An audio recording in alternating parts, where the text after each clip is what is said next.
What's up, everybody? This is Jackhammer2711 coming at you with yet another video review, and today we're going to be taking a look at the Marvel Legends Infinite Series Spider-Man Hobgoblin Build-A-Figure wave.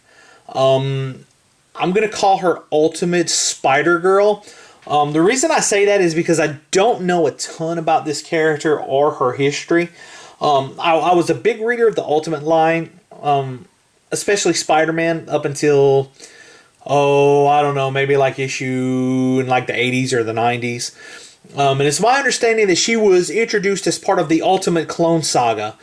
And if it was as bad as the regular continuity Clone Saga, nothing good can come of that. But anyway, if I'm not mistaken, I think her name is Jessica Drew. But she was created as a female clone of Peter Parker or some such nonsense. I don't know.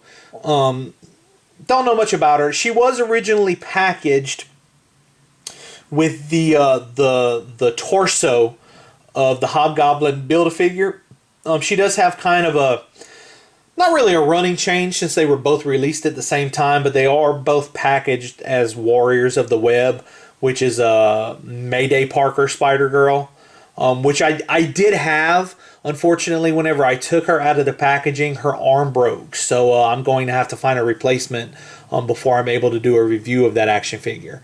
But she is basically the same figure with a different head sculpt and a different paint job. So if you want to know what you're going to be getting with Mayday Parker Spider-Girl, you pretty much can see what you're going to be getting by looking at the review of this figure. Now, I'm going to be honest with you. Least favorite figure of the wave that I was looking forward to, 100%. And she still probably is my least favorite figure of this wave. However, that doesn't mean that I don't like her. Honestly, this wave of Marvel Legends, this Spider-Man Hobgoblin Build-A-Figure wave, these are all wins as far as I'm concerned. Even this being my least favorite, least looked forward to figure is still an excellent action figure, and I'm actually shocked how much I'm enjoying her. Just taking a closer look at her, she's a very simple action figure, to be honest with you. You know, she's not terribly dynamic in her design, I guess you would say. But she's just a really nice action figure. The body is that kind of teen girl body mold that we've seen before. And there's really no sculpting detail to it, other than, you know, down here at the boot. You can see down there on her feet, it's sculpted to show she's wearing boots. And the head sculpt. The head sculpt is very, very nice, though. She's just kind of in this brownish red jumpsuit, but the spider logo that's painted on her, it's painted in, like, you can maybe see it on the camera how it's glowing, glistening. It's like this pearlescent white, and the contrast of this spider logo on this color costume, I don't know, it's really, really working for me. I like it a lot. That pearlescent color kind of goes into the eyes here on the costume. Now you can take a look at that face sculpt from the side. It's a really nice sculpt. You can tell that it's sculpted as if you can see her nose, maybe even the hint of lips underneath and a chin. You can definitely tell that there's a person's face under there. Really, really nicely done. The eyes, while painted, they are also sculpted in. So they're in relief there. So it's really, really nicely done. The hair is just very nicely sculpted in this kind of wind-blown pose. But even the underneath, as you can see under there, there's some sculpting detail in there. This kind of brown hair with this nice wash over it that really brings out the sculpt. Just looks really, really great. That logo kind of comes around onto her back. There's no real spider on her back, but the logo does still creep around to her back there. And then you see it kind of comes, you know, the way it kind of works is you got the spider on the front, kind of reminiscent of like the black costume Spider-Man or Venom. The arms kind of go across her chest there and across the back.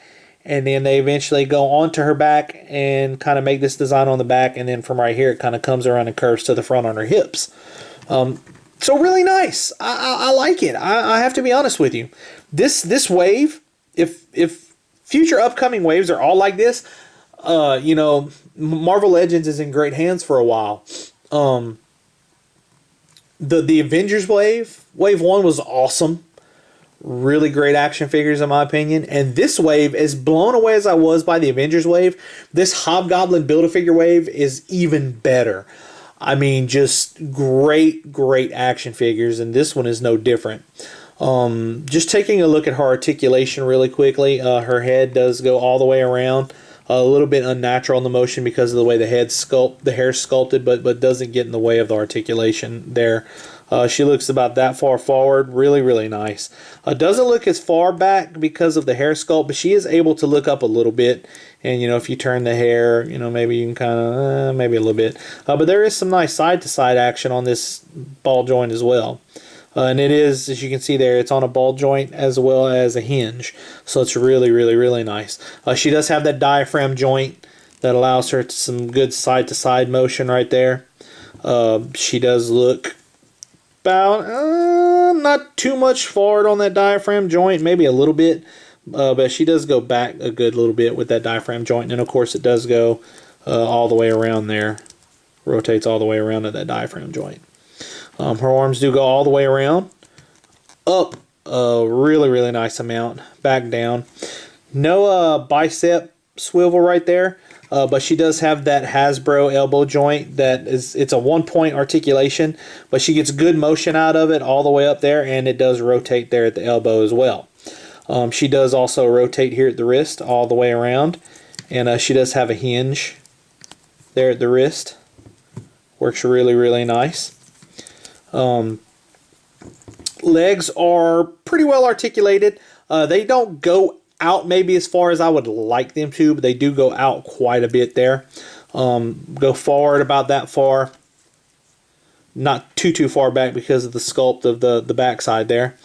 She does have a rotation there at the upper thigh that goes all the way around.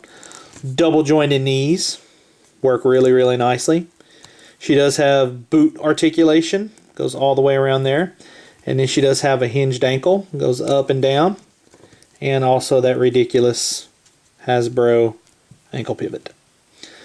So, yeah, Ultimate Spider-Woman. All in all, a really great action figure. I highly recommend, if you're on the fence about this figure, I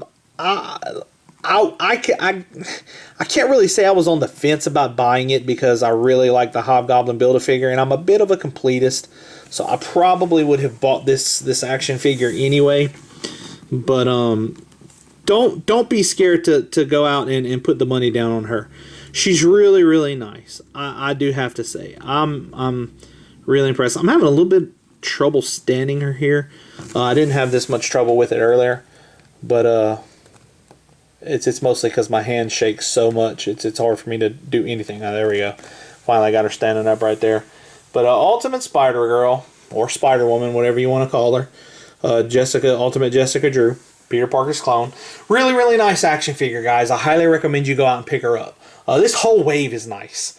And she's no different.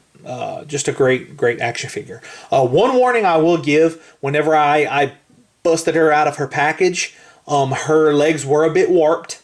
They've kind of have some dynamic poses going on in this particular wave. But it wasn't bad. You know, I heated it with a blow dryer and then put it under cold water, and as you can see, the legs are in, you know, just the position they're supposed to be. But anyway, this has been my review of the Warriors of the Web Ultimate Spider-Girl action figure from the Marvel Legends Infinite Series Spider-Man Hobgoblin Build-A-Figure series. As always, comment, rate, share, and subscribe. This has been Jackhammer 2711, and I will catch you guys on the flip side.